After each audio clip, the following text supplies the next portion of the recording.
ನಮಸ್ತೆ ಮಕ್ಕಳ, welcome back to my channel. ಇವತ್ತು ನಾವು 9ನೇ ತರಗತಿಯ ದೈಹಿಕ ಶಿಕ್ಷಣದಲ್ಲಿ ಬ್ಯಾಡ್ಮಿಂಟನ್ ಅಧ್ಯಾಯಕ್ಕೆ ಸಂಬಂಧಪಟ್ಟಂತಹ ಅಭ್ಯಾಸ ಪ್ರಶ್ನೋತ್ತರಗಳನ್ನ ನೋಡ್ತಾ ಹೋಗೋಣ ಮಕ್ಕಳ. ಫಸ್ಟ್ ಹೆಡ್ಡಿಂಗಲ್ಲಿ ನೋಡಿ, ಬಿಟ್ಟ ಸ್ಥಳವನ್ನು ಸೂಕ್ತ ಉತ್ತರಗಳಿಂದ ತುಂಬಿರಿ. ಮೊದಲನೇ ಬಿಟ್ಟ ಸ್ಥಳ, ಬ್ಯಾಡ್ಮಿಂಟನ್ ಆಟದಲ್ಲಿ ಡ್ಯಾಶ್ ಅನ್ನು ಬಳಸುತ್ತಾರೆ. ಉತ್ತರ ರಾಕೆಟ್. ಬ್ಯಾಡ್ಮಿಂಟನ್ ಆಟದಲ್ಲಿ ರಾಕೆಟನ್ನು ಬಳಸುತ್ತಾರೆ. ಎರಡನೇ ಬಿಟ್ಟ ಸ್ಥಳ, ಬ್ಯಾಡ್ಮಿಂಟನ್ ರಾಕೆಟ್ ಹಾಗೂ ಶಟಲ್ ಸಂಪರ್ಕ ಸರಿಯಾಗಿ ಹೊಂದಲು ಡ್ಯಾಶ್ ಸಂಯೋಜನೆ ಅವಶ್ಯಕ. ಉತ್ತರ ಕಣ್ಣು ಹಾಗೂ ಕೈಗಳ. ಬ್ಯಾಡ್ಮಿಂಟನ್ ರಾಕೆಟ್ ಹಾಗೂ ಶಟಲ್ ಸಂಪರ್ಕ ಸರಿಯಾಗಿ ಹೊಂದಲು ಕಣ್ಣು ಹಾಗೂ ಕೈಗಳ ಸಂಯೋಜನೆ ಅವಶ್ಯಕ. ಮೂರನೇ ಬಿಟ್ಟ ಸ್ಥಳ, ಶಟಲ್ ಕಾಕನ್ನು ಶಕ್ತಿಯುತವಾಗಿ ಹೊಡೆದು ಅಂಕ ಪಡೆಯುವ ಕೌಶಲ್ಯಕ್ಕೆ ಡ್ಯಾಶ್ ಎನ್ನುತ್ತಾರೆ. ಉತ್ತರ ಸ್ಮ್ಯಾಶಿಂಗ್. ಶಟಲ್ ಕಾಕನ್ನು ಶಕ್ತಿಯುತವಾಗಿ ಹೊಡೆದು ಅಂಕ ಪಡೆಯುವ ಕೌಶಲ್ಯಕ್ಕೆ ಸ್ಮ್ಯಾಶಿಂಗ್ ಎನ್ನುತ್ತಾರೆ. ಬಿಟ್ಟ ಸ್ಥಳ 4, ಕಾಕನ್ನು ಎದುರಾಳಿಯ ಅಂಕಣದ ಹಿಂದಕ್ಕೆ ಮತ್ತು ಕೊನೆಯ ಗೆರೆಯ ಸಮೀಪದೊಳಗೆ ಹೋಗುವಂತೆ ಕಳುಹಿಸುವುದನ್ನು ಡ್ಯಾಶ್ ಎನ್ನುತ್ತಾರೆ. ಉತ್ತರ ಲಾಂಗ್ ಸರ್ವಿಸ್.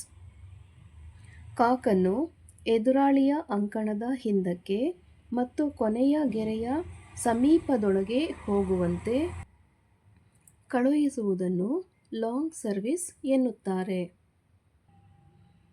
ನೆಕ್ಸ್ಟ್ ಹೆಡಿಂಗ್ ನೋಡಿ, ಬಿಟ್ಟ ಸ್ಥಳದಲ್ಲಿ ಸೂಕ್ತ ಉತ್ತರಗಳನ್ನು ಆಯ್ದು ತುಂಬಿರಿ. ಮೊದಲನೇದಾಗಿ, ಗಾಳಿಯಲ್ಲಿ ಕಾಕ್ ತೇಲುತ್ತಾ ದಿಕ್ಕನ್ನು ಬದಲಿಸುವುದಕ್ಕೆ ಡ್ಯಾಶ್ ಸರ್ವಿಸ್ ಎನ್ನುತ್ತಾರೆ. ಸರಿಯಾದ ಉತ್ತರ ಆಯ್ಕೆ ಬಿ, ಫ್ಲೋಟಿಂಗ್ ಸರ್ವಿಸ್. ಎಲ್ಲ ಆಯ್ಕೆಗಳನ್ನು ಬರೆದಿಲ್ಲ ಮಕ್ಕಳ. ಆಯ್ಕೆಗಳು ಬೇಕು ಅಂದರೆ ನಿಮ್ಮ ಟೆಕ್ಸ್ಟ್ ಬುಕ್ನ ರೆಫರ್ ಮಾಡಿ. ಗಾಳಿಯಲ್ಲಿ ಕಾಕ್ ತೇಲುತ್ತಾ ದಿಕ್ಕನ್ನು ಬದಲಿಸುವುದಕ್ಕೆ ಫ್ಲೋಟಿಂಗ್ ಸರ್ವಿಸ್ ಎನ್ನುತ್ತಾರೆ. ಎರಡನೇದಾಗಿ, ತಲೆಯ ಮೇಲೆ ಎತ್ತರದಿಂದ ಕಾಕನ್ನು ಬಿರುಸಿನಿಂದ ಎದುರಾಳಿ ಅಂಕಣಕ್ಕೆ ಹೊಡೆಯುವುದಕ್ಕೆ ಡ್ಯಾಶ್ ಎನ್ನುತ್ತಾರೆ. ಸರಿಯಾದ ಉತ್ತರ ಆಯ್ಕೆ ಸಿ, ಸ್ಮ್ಯಾಶಿಂಗ್. ತಲೆಯ ಮೇಲೆ ಎತ್ತರದಿಂದ ಕಾಕನ್ನು ಬಿರುಸಿನಿಂದ ಎದುರಾಳಿ ಅಂಕಣಕ್ಕೆ ಹೊಡೆಯುವುದಕ್ಕೆ ಸ್ಮ್ಯಾಶಿಂಗ್ ಎನ್ನುತ್ತಾರೆ.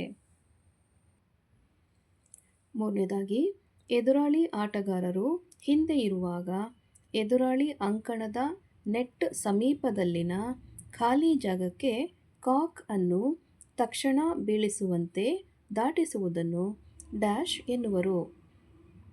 ಸರಿಯಾದ ಉತ್ತರ ಆಯ್ಕೆ ಸಿ, ಡ್ರಾಪಿಂಗ್. ಎದುರಾಳಿ ಆಟಗಾರರು ಹಿಂದೆ ಇರುವಾಗ ಎದುರಾಳಿ ಅಂಕಣದ ನೆಟ್ ಸಮೀಪದಲ್ಲಿನ ಖಾಲಿ ಜಾಗಕ್ಕೆ ಕಾಕ್ ಅನ್ನು ತಕ್ಷಣ ಬೀಳಿಸುವಂತೆ ದಾಟಿಸುವುದನ್ನು ಡ್ರಾಪಿಂಗ್ ಎನ್ನುವರು. ನೆಕ್ಸ್ಟ್ ಹೆಡಿಂಗ್ ನೋಡಿ ಮಕ್ಕಳ, ಕೆಳಗಿನ ಪ್ರಶ್ನೆಗಳಿಗೆ ಉತ್ತರಿಸಿ. ಪ್ರಶ್ನೆ 1, ಬ್ಯಾಡ್ಮಿಂಟನ್ ಆಟದಲ್ಲಿ ಶಾರ್ಟ್ ಸರ್ವಿಸ್ ಎಂದರೇನು? ಉತ್ತರ ನೆಟ್ನ ನೇರದಲ್ಲಿ ಅಂಕಣದ ಮುಂದಿನ ಅಥವಾ ಮಧ್ಯಭಾಗಕ್ಕೆ ಸರ್ವಿಸ್ ಮಾಡುವುದನ್ನು ಶಾರ್ಟ್ ಸರ್ವಿಸ್ ಎನ್ನುವರು. ಪ್ರಶ್ನೆ 2, ಬ್ಯಾಡ್ಮಿಂಟನ್ ಆಟದಲ್ಲಿ ಬ್ಯಾಕ್ ಹ್ಯಾಂಡ್ ರಿಸೀವ್ ಎಂದರೇನು?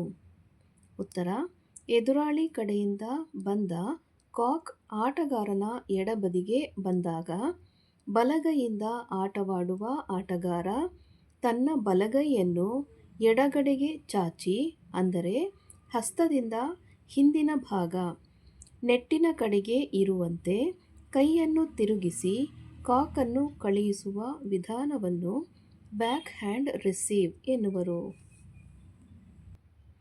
ನೆಕ್ಸ್ಟ್ ನೋಡಿ ಮಕ್ಕಳ, ಪ್ರಶ್ನೆ 3, ಬ್ಯಾಡ್ಮಿಂಟನ್ ಆಟದಲ್ಲಿ ಸ್ಮ್ಯಾಶಿಂಗ್ ಎಂದರೇನು? ಉತ್ತರ ತಲೆಯ ಮೇಲೆ ಎತ್ತರದಿಂದ ತನ್ನ ಬಲಭಾಗಕ್ಕೆ ಬಂದ ಕಾಕನ್ನು ಬಿರುಸಿನಿಂದ ಎದುರಾಳಿ ಅಂಕಣಕ್ಕೆ ನೆಟ್ಟಿನ ಮೇಲೆ ಹೋಗುವಂತೆ ಹೊಡೆಯುವುದನ್ನು ಸ್ಮ್ಯಾಶಿಂಗ್ ಎನ್ನುವರು. ಪ್ರಶ್ನೆ 4, ಬ್ಯಾಡ್ಮಿಂಟನ್ ಆಟದಲ್ಲಿ ಡ್ರಾಪಿಂಗ್ ಎಂದರೇನು? ಉತ್ತರ ಎದುರಾಳಿ ಆಟಗಾರರು ಹಿಂದೆ ಇರುವಾಗ ಎದುರಾಳಿ ಅಂಕಣದಲ್ಲಿ ನೆಟ್ಟಿನ ಸಮೀಪದಲ್ಲಿ ಖಾಲಿ ಇರುವ ಜಾಗಕ್ಕೆ ಕಾಕ್ ಬೀಳುವಂತೆ ಡ್ರಾಪ್ ಮಾಡುವುದನ್ನು ಡ್ರಾಪಿಂಗ್ ಎನ್ನುವರು. ಪ್ರಶ್ನೆ 5.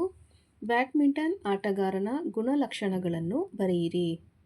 ಉತ್ತರ: ಬ್ಯಾಡ್ಮಿಂಟನ್ ಆಟಗಾರನ ಗುಣಲಕ್ಷಣಗಳು: ಸಂಯೋಜನೆ ಅವಶ್ಯಕ, ಕಷ್ಟ ಸಹಿಷ್ಣುತೆ ಅವಶ್ಯಕ, ಭುಜಗಳಲ್ಲಿ ಬಲ ಅವಶ್ಯಕ, ಮೈಮಣಿತ ಅವಶ್ಯಕ, ನಿಖರತೆ ಅವಶ್ಯಕ, ವೇಗ ಅವಶ್ಯಕ.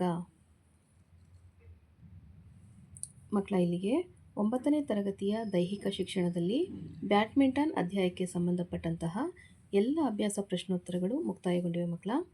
ಈ ಒಂದು ವಿಡಿಯೋ ನಿಮ್ಗೆ ಇಷ್ಟ ಆದಲ್ಲಿ ದಯವಿಟ್ಟು ನಮ್ಮ ಚಾನಲ್ನ ಲೈಕ್ ಮಾಡಿ, ಶೇರ್ ಮಾಡಿ, ಸಬ್ಸ್ಕ್ರೈಬ್ ಮಾಡಿಕೊಂಡು ನಾವು ಹಾಕೋಂಥ ಎಲ್ಲ ವಿಡಿಯೋ ನೋಡ್ತಾ ನಮ್ಮನ್ನು ಎನ್ಕರೇಜ್ ಮಾಡ್ತಾ ಹೋಗಿ ಮಕ್ಕಳ.